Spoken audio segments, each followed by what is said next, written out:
Hello TG, कैसे हैं आप? यार गाइस एकदम बढ़िया और मस्त छुट्टियों वाला मौसम आने वाला है इस टाइम पे। अभी न्यू ईयर का भी पूरा मजा उठाने वाले हैं, लेकिन उससे पहले भी आपको मजा मिलने वाला है Q&A का। बेसिकली संडे में सारे में जो भी सवाल पूछे थे यूजिंग द हैशटैग बोलो गुरुजी, उन्हीं के जवाब देने वाला हूँ फिलहाल मेरी तरफ से। बहुत मजा आने वाला है, तो जल्दी से आगे बढ़ते हैं। चलिए शुरू करते हैं। पहला सवाल है श्रेयस की तरफ से। वो कह रहे हैं sir, absolutely love the new car reviews, can we get more of them? Shreyas भाई, थैंक यू कि आपको पसंद आ रही हैं ये वीडियोस, और कोशिश रहेगी कि आपको और ज्यादा मिले। थोड़ा सा इंक्लिनेशन हल्का सा ईवीज की तरफ है। मैं इनफैक्ट महिंद्रा के इवेंट पे जाने वाला था, but because of clash of dates मैं चेन्नई जा नहीं पाया, जो आपको पता है जो नई वाली B6 आई है उसके लिए। तो अदरवाइज आपको उसका भी वीडियो मिलता, शायद जल्दी मिल जाएगा। लेकिन मतलब यू नो यार, आई लव कार्स, आपको पता है, और कार के अंदर भी कितना ज़्यादा टेक हो गया है। तो I will try to make more of such videos आपके लिए। रितम कह रहे हैं looking to purchase a flagship phone, will Vivo X200 Pro a good option और will wait for flagship next year? यार Vivo X200 Pro एक अच्छा option है। मैंने अपना कल ही इसमें सिम लगाया है टू ट्राई इट आउट कुछ दिनों के लिए। तो मतलब बेसिकली क्या है ना कि अगर आपको Vivo ब्रांड नेम से कोई दिक्कत नहीं है, बिकॉज कई बार क्या होता है कि आफ्टर सर्टेन बजट इंसान को सैमसंग या एप्पल चाहिए होता है। तो अगर आपको Vivo ब्रांड नेम से दिक्कत नहीं है तो overall it is a very good phone. Second चीज़ ये कि जो UI है मेरे को इतना ज़्यादा पसंद नहीं आया, ऑल्दो मैंने इसको अपने हिसाब से पूरा ट्यून कर लिया। अगर आप देखो ना मेरा होम स्क्रीन, तो मैंने काफ़ी इसको ऐसे क्लीन तरीके से जमाया है। तो मतलब FunTouch OS इज थोड़ा सा स्लाइटली बिहाइंड द कंपटीशन। उसके अलावा इन टर्म्स ऑफ परफॉर्मेंस या इन टर्म्स ऑफ हार्डवेयर, मतलब I don't think there is any compromise in this one. अच्छा फोन है, तो आपको मजा भी आ सकता है। आशीष कह रहे हैं हेलो गौरव भाई, how are you? What is your opinion on current EV two-wheeler market in India? Is it worth considering if your daily travel is less than 20 kilometers? भाई मैं तो एकदम बढ़िया हूँ, और ईवी मार्केट इंडिया का स्पेशली टू व्हीलर्स का जो है वो एकदम ऐसे बूम बूम कर रहा है। अभी अगर आप एक अच्छा वो लेते हो प्रोडक्ट, बिकॉज काफ़ी सारे प्रोडक्ट्स आपको पता है सर्विस के इशूज़ चल रहे हैं और वो एक अलग ही पूरा झमेला है।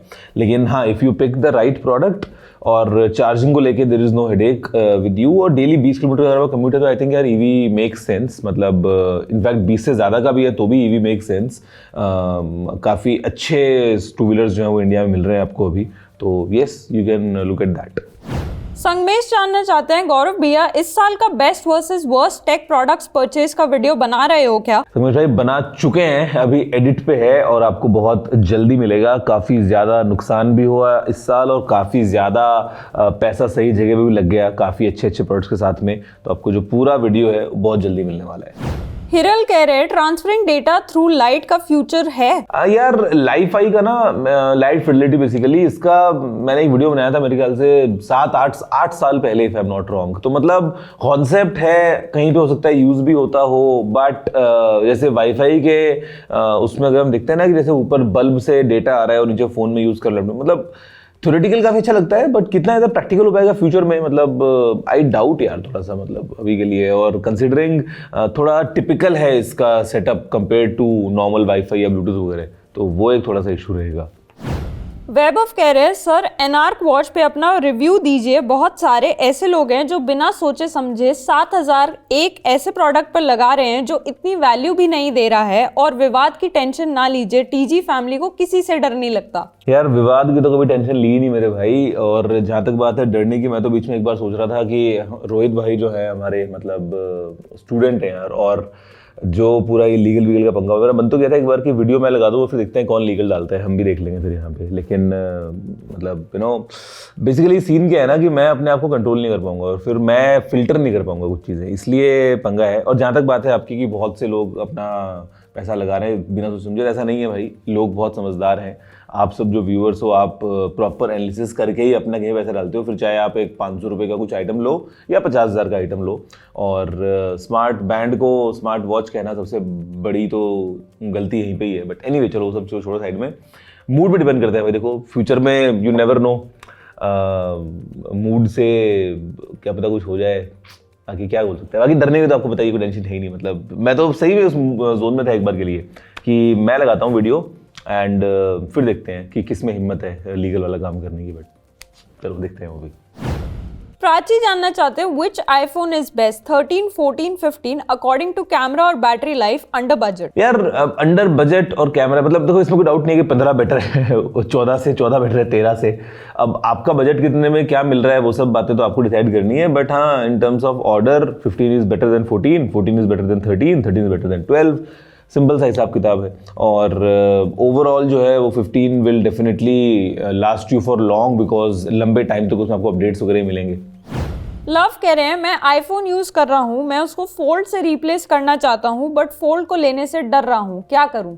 यार अगर डर रहे हो ना तो मत लो, मतलब फिर नॉर्मल फोन रखो बिकॉज फोल्ड अभी के लिए भी ना मतलब देखो चीज़ बड़ी कूल है, लेकिन बेस्ट ऑफ द बेस्ट आपको स्पेक्स एनीवे नहीं मिलती हैं फोल्ड में। मतलब फॉर एग्जांपल कैमरा वगैरह जो है वो नॉर्मल फोन के कंपैरिजन में फोल्ड का थोड़ा एक कदम पीछे ही रहता है। तो अगर आपको डर लग रहा है तो मत लो बिकॉज ऑल्दो डरने की बात है नहीं, बट अगर आप डर यूज करोगे तो फिर आपको इतना मजा भी नहीं आएगा। और Fold is specifically for people who need a bigger screen, let's say business people मैंने अक्सर देखा है फोल्ड यूज करते हुए। तो अगर आप एक नॉर्मल यूजर हो और अगर आपको मतलब नहीं ऐसा कंफर्टेबल हो रहा है ना तो go for a normal phone and I don't think कि आपको उसमें कोई दिक्कत आएगी। और मीडिया कंजम्पशन की आपको बात रहता हूँ बिकॉज फोल्ड को ना अक्सर हम सोचते हैं कि बड़ा स्क्रीन तो बड़ा मजा आएगा मीडिया देखने में, बट टेक्निकली जैसे आप कोई भी अगर नेटफ्लिक्स वगैरह देखते हो तो जितना एरिया आपको एक नॉर्मल फोन में मिलता है ना फोल्ड में आपको लगभग उतना ही मिलता है बिकॉज ऊपर नीचे आपको ब्लैक बार्स मिलती हैं, तो उसमें कुछ आपको एडवांटेज मिलता नहीं है। तो बेटर कि गो विद नॉर्मल फोन आपके लिए। प्रशांत कह रहे हैं सर मुझे कैमरा सेंट्रिक एंड वीडियोग्राफी वाला स्मार्टफोन चाहिए, तो आईफोन 16 प्रो लेना चाहिए या वीवो X200 प्रो? यार देखो अगर आपको एक नो नॉनसेंस विदाउट हेडेक वाला फोन चाहिए तो आईफोन 16 प्रो ले लो, कोई टेंशन नहीं होगी। बट अगर आप थोड़ा बहुत एक्सपेरिमेंट करना चाहते हो और आप माइंड नहीं करोगे लेट से कि थोड़ी एक्स्ट्रा मेहनत करना या हिट एंड ट्रायल वाला आपका जो पूरा वो है कि ठीक है सैंपल लिया हो सकता है ढंग का नहीं आया दोबारा सेटिंग्स चेंज, तो एक्सपेरिमेंटेशन के लिए this is definitely there. But अगर आपको एक नो नॉनसेंस रिलायबल फ़ोन चाहिए फोटोग्राफी वीडियोग्राफी वगैरह के लिए कैमरा पॉइंट ऑफ व्यू से तो आईफोन 16 प्रो आँख बंद करके लोगे वो ज़्यादा मतलब एक समझदार वाली चॉइस होगी। लेकिन हाँ अगर अंदर से थोड़ा चुल है कि हाँ मतलब मैं एक्सपेरिमेंट कर सकता हूँ और थोड़ा सा खेल सकता हूँ चीज़ों के साथ में तो फिर X200 प्रो पे जाना चाहिए आपको। द ऑफिशियल फन कह रहे हैं सर मेरा बजट 30,000 का है, मुझे कौन सा फ़ोन लेना चाहिए? मैं अभी OnePlus Nord C 5G use कर रहा हूँ बट उसका साइड बटन खराब हो गया है। यार 30,000 में मोटो का Edge 50 Pro is a very good phone, काफ़ी स्लीक है, काफ़ी अच्छी स्पेक्स लेके आता है, मेरे ख्याल से कंप्लीट पैकेज बन जाता है, काफ़ी आपको अच्छा लगना चाहिए। और अगर कैमरा इतना ज़्यादा एकदम टॉप प्रायोरिटी नहीं है तो Nord 4 भी ले सकते हो। ऑनलाइन 010 जानना चाहते हैं 16,000 के अंडर गुड फोन बताओ। 16,000 के अंदर मैं आपको बताता हूँ CMF Phone 1, मतलब वेरी गुड कंप्लीट फ़ोन उस प्राइस में, एक अच्छे सॉफ्टवेयर के साथ में, एक यूनिक हार्डवेयर के साथ में अगर आपको चाहिए CMF Phone 1। साहिल पूछ रहे हैं ROG 9 कब तक आएगा इंडिया में? भाई कोई आइडिया नहीं ROG 9 कब तक आएगा, या तो ASUS अभी हिसाब लगा रहा है कि कितने फ़ोन बिकेंगे इंडिया में, कितने फ़ोन मंगवाने हैं, क्या करना है, मतलब प्राइसिंग क्या रखेंगे क्या, अभी शायद वही गणित जो है वो ख़त्म नहीं हो रहा होगा बिकॉज आपको पता है कि इतना ज़्यादा डिमांड है नहीं यार। और मतलब I really feel for people at ASUS sometimes कि यार मतलब अच्छे फ़ोन होते हैं यार, मतलब मोर और लेस देखा जाए तो अगर, बट स्टिल प्राइस को वो नीचे नहीं लेके आ पाते और कई बार बहुत हाई प्राइस की वजह से इतना ज़्यादा सेल नहीं हो पाती है तो प्राइस भी नीचे नहीं हो पाता है, मतलब ये एक लूप में फंसे हुए हैं। तो देखते हैं इस साल क्या होता है ROG 9 के साथ में। पांडु BK जानना चाहते हैं what is the difference between telephoto camera and periscope camera? भाई देखो दोनों ही कैमरा जो हैं वो टेलीफोटो कैमरा है। टेलीफोटो कैमरा का मतलब क्या है कि आपका जो लेंस है वो आपको एक ऐसी फोकल लेंथ का मिलता है जिससे आप दूर की चीज़ें पास करके देख सकते हो। अगर हम स्टैंडर्ड फोकल लेंथ को 24 mm मानते हैं तो 24 के ऊपर जो लेंस है फॉर एग्जाम्पल 50 mm है या 80 mm 85 mm, तो ये सब टेलीफोटो कैटेगरी में आते हैं।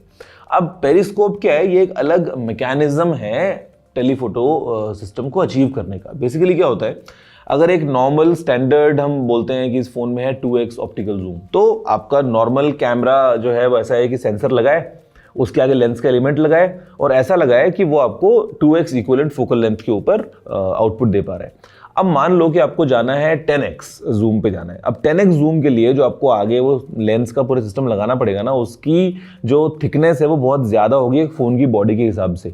तो आप नॉर्मल तरीके से जहाँ पे आपने इमेज सेंसर लगाया उसके आगे आपने वो लेंसेज लगा दिया और 10x जूम ले लिया, वो कर नहीं पाओगे अचीव। अब उसको फोन में डालने के लिए एक नया सिस्टम डेवलप हो, जिसको हम बोलते हैं पेरिस्कोप स्टाइल सिस्टम, जहां पे क्या होता है, जो सेंसर है वो ऐसे लगा हुआ है, लाइट ऐसे एंटर करती है और वो ऐसे मूव करती है, बिकॉज ऐसे हमारे पास में स्पेस है उस 10x जूम के लिए।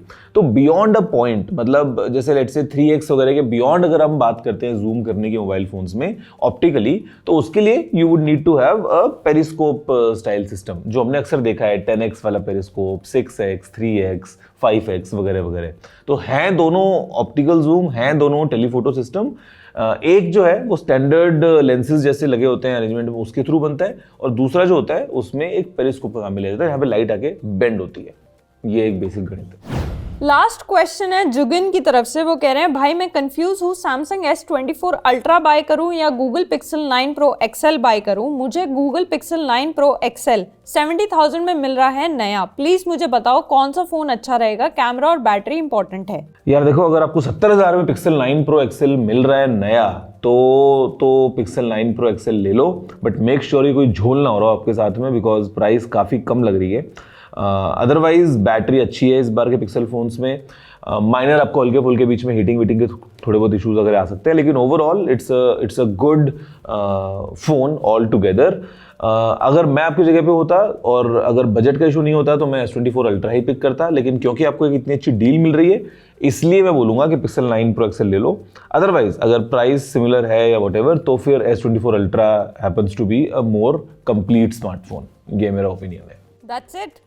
ओके, तो गाइज ये थे सवालों के जवाब जो आपने पूछे थे यूजिंग #बोलोगुरुजी। आई होप कि आपको सभी के जवाब मिले एंड आपको मजा भी आया। अगर आपका कोई और क्वेश्चन है अगले एपिसोड के लिए तो you know what to do, बड़ा इजी है, यूज करो #बोलोगुरुजी, नीचे कमेंट कर सकते हो, ट्विटर पे जाके ट्वीट कर सकते हो। मैं आपसे मिलता हूँ अगले वीडियो में, फिलहाल इतना ही। जय हिंद, वंदे मातरम।